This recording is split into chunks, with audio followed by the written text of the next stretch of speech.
Kartais žmonės gatve praeina su plonytėm baltom lazdelėm.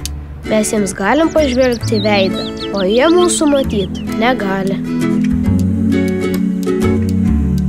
Štai ir Tomas, puikus berniukas. Jisai moka juokauti ir žaisti. Visada netoliese sukas, bet negali akių pakeisti.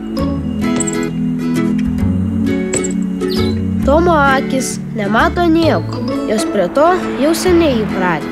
Jis nematė žolės, nei sniego, net savęs niekados nematė. Jam sunku kartais eit per gatvę, nors praeiviai netruks padėti. Tačiau kartais, pakėlus galvą, rodos teks vien namie sėdėti.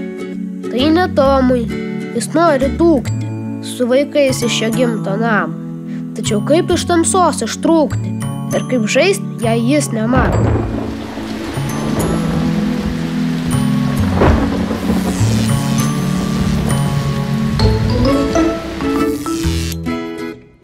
Bet ir Tomas dar daug ką gali, geriau girdi ir jaučia puikiai, todėl jis nesitrauks į šalį, kaip kokie išsigandę zuikiai.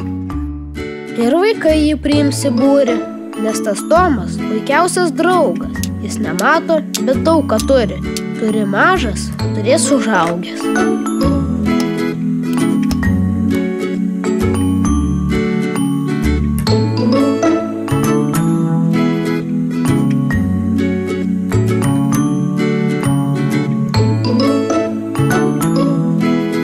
Ir kai mes atsigulę miegam, ar mums nakčiai išjungia lempą, mes juk irgi nematom nieko, mes tokie kaip ir Tomas tampam.